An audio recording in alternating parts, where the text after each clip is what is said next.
It's movie time, and oh boy, do we got a doozy. Today we are watching 2024's Predestination, a mind bending time travel thriller about what happens when you tell someone to go screw themselves, and they take it literally. This film tries to be clever, but ends up tripping over its own shoelaces, leaving you with a twisted, confusing mess of a story. This movie is adapted from a short story by Robert A. Henlon, full of more twists than a backlash from a baitcaster. And much like those knots, some of those twists are hard to untangle. In short, it's one big time traveling headache wrapped up in a riddle stuffed inside a paradox. A turducken of time travel movies. Don't worry, I'll do my best to untangle this mess for you, without making it even more confusing than it already is.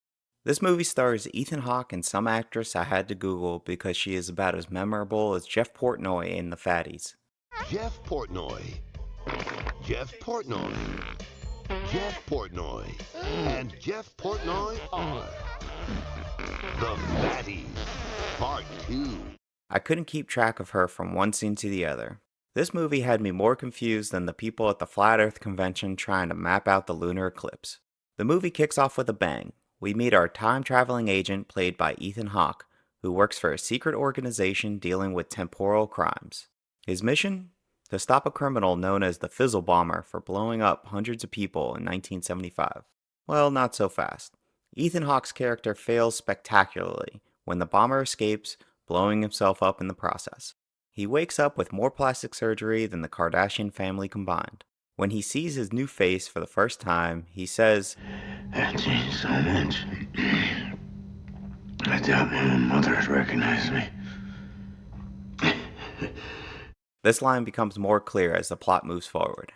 After the blast, his superiors decide to send him on another mission, because obviously sending a guy who just got his face blown off back into a life-threatening situation is totally fine. The agent time travels to 1973, gets a job as a bartender, and runs into a guy named John. John sits down at the bar while 1947's song I'm My Own Grandpa plays in the background.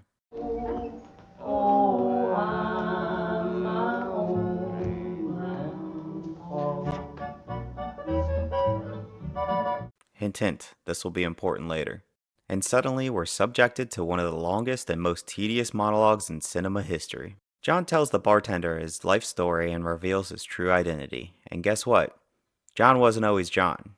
He actually started life out as Jane, and through a series of Lemony Snicket events, it turns out that every strong woman has a man inside them. I get it, the movie wants to be a cerebral sci-fi thriller. But come on, this feels more like a dialogue-heavy Doctor Who episode without all the charm.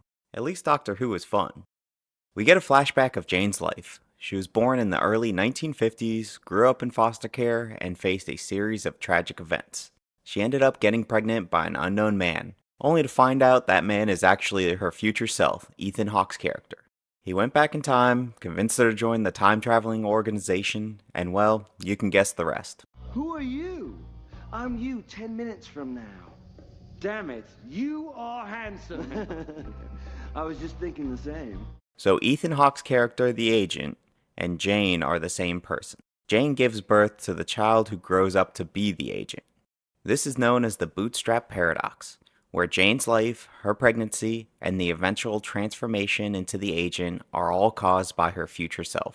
It's a confusing, paradoxical loop, and honestly, it's like untangling headphones in your pocket. Remember the bartender's joke about the chicken and the egg? It's actually foreshadowing the relationship between Ethan Hawke's character and John/Jane. Near the end, when Ethan Hawke's character stares into the nursery window and talks about the paradox with his boss, he calls himself the Rooster. It's a cheeky little Easter egg referring to the earlier riddle. The movie spends a lot of time hammering home the idea of predestination, that everything is meant to happen, no matter how weird or how non-sequential it is. Ethan Hawke's character was predestined to recruit John. John, who used to be Jane, was predestined to become the agent. It's an endless cycle of cause and effect, a snake eating its own tail. Meanwhile, the Fizzle Bomber is still out there in time, wreaking havoc. And in one of many shock twists, it turns out that the Fizzle Bomber is actually Ethan Hawke. The agent in the alternate future is the very person he's been hunting all along. Why? Because the timeline is so messed up by all the time travel that he loses his mind and starts blowing things up. The Fizzle Bomber wasn't even in the original story. He was likely added to the film to beef up the conflict and pad the runtime. So to break it all down, Ethan Hawke is both the agent and the Fizzle Bomber. Jane and John are actually two versions of Ethan Hawke's younger self. Everything is stuck in a giant paradoxical loop, and everything leads to the same outcome. It's like a philosopher's wet dream. Anyways, I'm done trying to make sense of this. If you have a couple hours to kill, and you want your brain to feel like it's been twisted into a pretzel, give it a watch.